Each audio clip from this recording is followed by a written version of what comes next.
Hi, this is Keith Bryant from Global SMT and Packaging. I'm here at SMTAi 2021 with what I could honestly describe as an industry legend, Dave Hillman, and he's saying possibly this is his last SMTAi conference.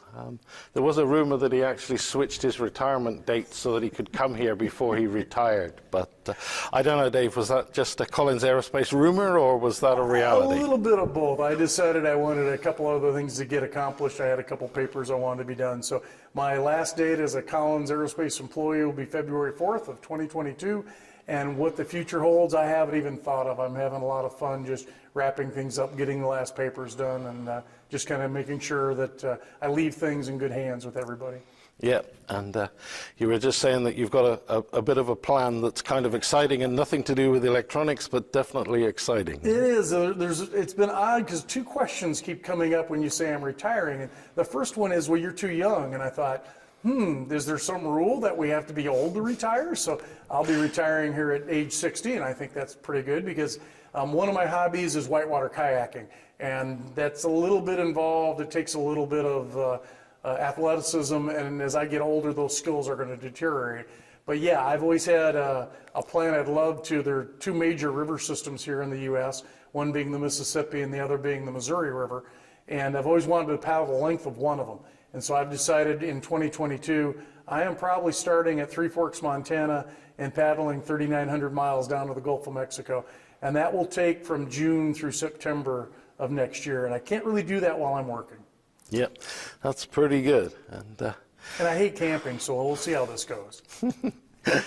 Yeah, it's definitely an ambition to have, and as you rightly say, yeah, you can't do it while you're working, and you know, I think you have the right plan is to get out while you're still young enough to enjoy it. You know, everyone I've talked to has said, you know, it's yes, I enjoy my job tremendously. I like who my colleagues in the industry, where I get to work with them, and I like who I work with and the tasks. But there is a point when you say, you know, you've done enough, and I have a ton of hobbies, again, paddling and some other stuff, and it's like, I like to go put that energy into those things. So yeah, I always ask the people around me when they retired, do you retire out of anger? And they say, no, you retire when you decide you want to put your passions in other places. So yeah, it's been a good run. I've been in the industry 35 years and been very privileged and blessed to work with wonderful people, great mentors, and it's time to turn those reins over to the younger herd and let them do their things, just as they did for me. Yeah, and you've already got let's call it a replacement already in situ. So. I do. We're wonderful management who looked at our group and said, you can't, you know, one of the things we've talked about in our industry is how do we replace the aging, the gray hair tsunami or the silver tsunami. And one of those ways to do that is to train younger folks and bring them along. But you can't do that in 6 months. You know, it's taken, Tim Pearson is my replacement. As we say, Hillman 2.0. Hillman 2.0 is a much better version of Hillman 1.0. He makes computers run and he knows how to work our systems. Tim's a brilliant engineer, he'll do good. But you need, you know, we've been working together now. He was the best co-op I ever had. We had for 3 tours there. And plus he and I have worked together for almost 3 years. And so all my contacts, the committees, who should he call when you have issues? How do you transfer that knowledge? And we've been working on that. And of course, Tim's very bright. He's picked up on it fast. And he's not afraid to challenge me on his ideas. I remember my mentors, I got to the point of, well, I don't agree with you, my mentor. And so Tim's to that point. So yeah, I feel very comfortable. But I think we've done it right where the traditions that Collins Aerospace has in soldering and interacting with the committees and with the industry will continue to do a great job with that. Yeah, so you've done a good job. You can now open the doors and let him run in the wild. I'm going to get out of his way because he's going to run me over. Yeah.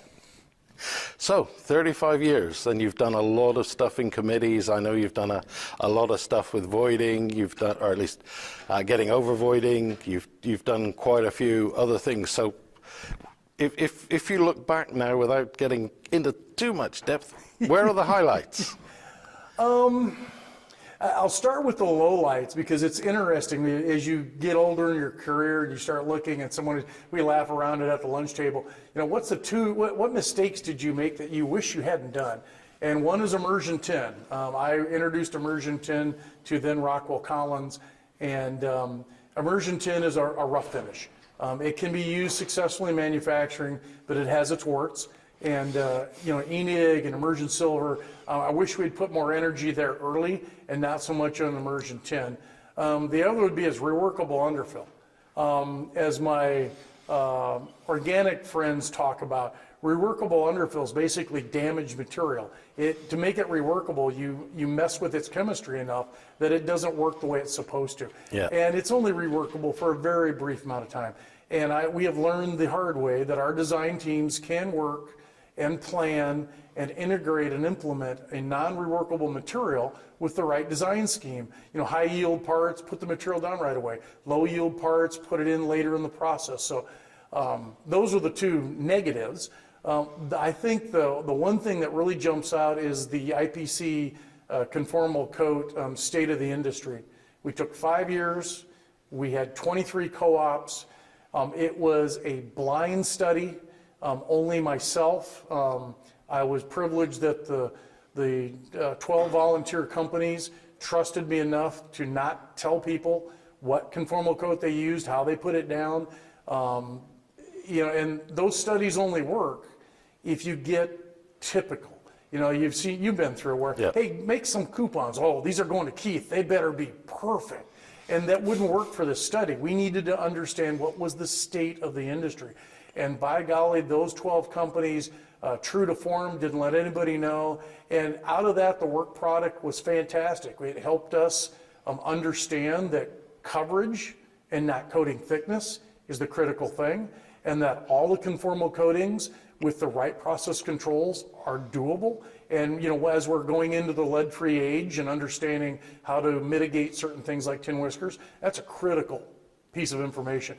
And the only way it happened is, like IPC and SMTAi, where the people come together and put together plans. And so that one I'm very proud of, even though it's not solder. Well, what the heck. The other one is I was one of the people that assisted with the implementation of lead-free soldering processes at Collins Aerospace. And it was at a time when people said, you can't do it, it's never going to work, tin lead's going to come back. And we have shown that in defense applications, avionics applications, IPC class 3, lead-free solder can work, and it's very viable. And as long as you do your due diligence and do your testing and collaboration, and we've been building now for 10 years, great success. We do over 200 board sides a year in lead-free. We have over 10 programs. Beautiful stuff, and I think the industry is going that way.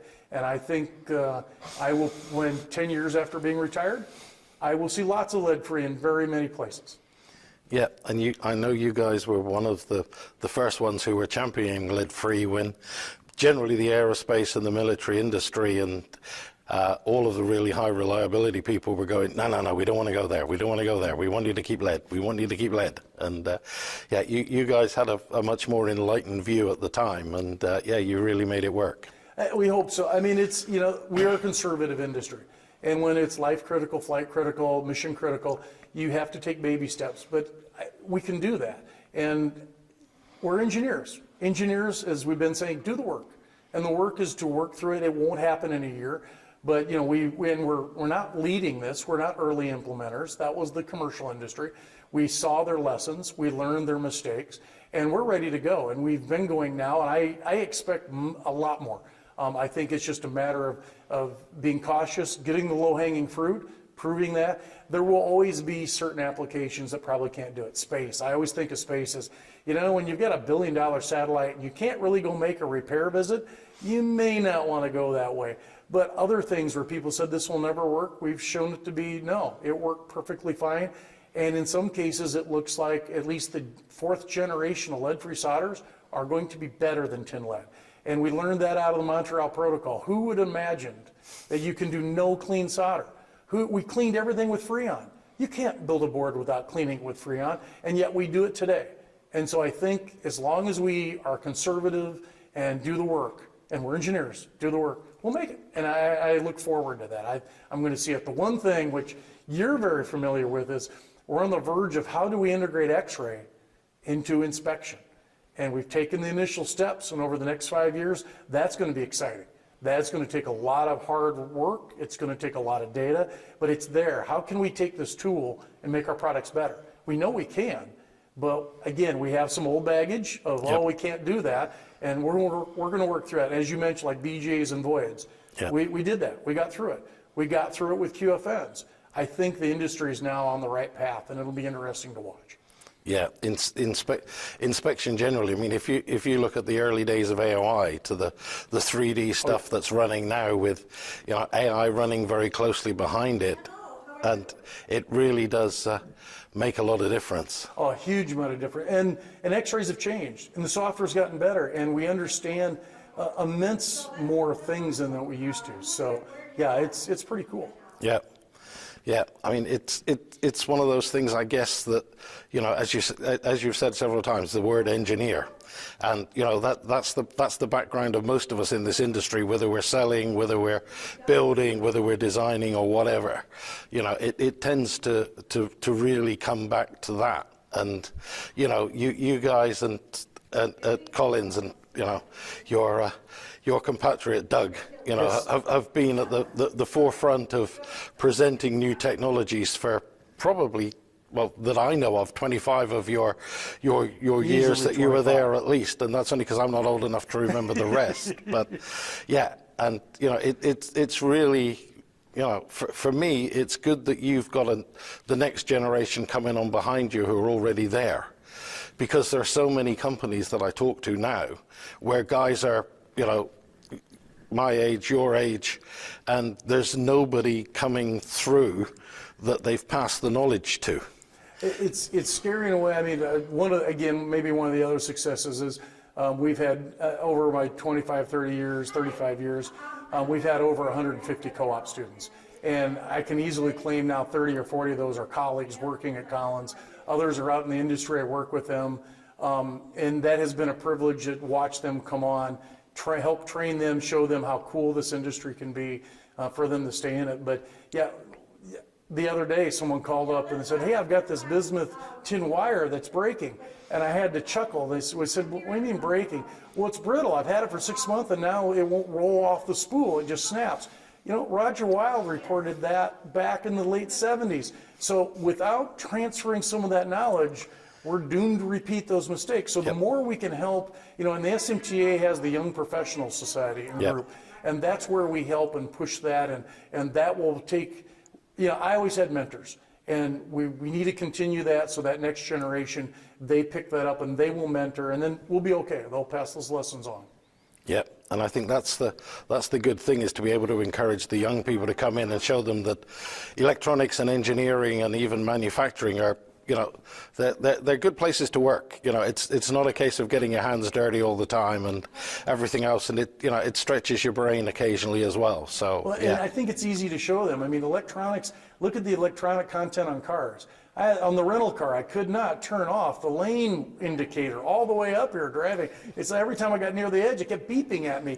But you know, our cars are electronics, our cell phones. We have computers sitting on our hips now versus before. So yeah, it's where we're going to go is amazing. I mean, hearing aids, they're doing 0-1-0 halves. What's the next part they're going to do? And as an engineer, there's so much innovation you could do. So I think we have an industry. Yeah, maybe we're not as sexy and as fun as others, but oh boy, I think we still have our fair share of good times. Yep, and I think there's going to be employment for a lot of years with all the stuff that's coming up as well. So. Yeah, electronics is just efficiency, and we're going to want more and more of that. And where we're going with renewable energy and how we tie that back in, just huge opportunities to do better. So, and electronics is going to be in the front of that all the time. Yeah, well, it's going to be difficult not seeing you at shows, Dave, and hopefully you'll find a way of sneaking to one or two, I hope. And, I think I might here and there, but Tim's there. Hillman 2.0 is perfect, and I'll stay in touch with folks.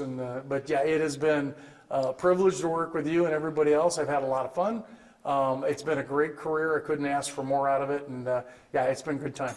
Okay, well, thank you very much for your time today, David. And that's Keith Bryant from Global SMT and Packaging Magazine at SMTAi 2021, and signing off with Dave Hillman.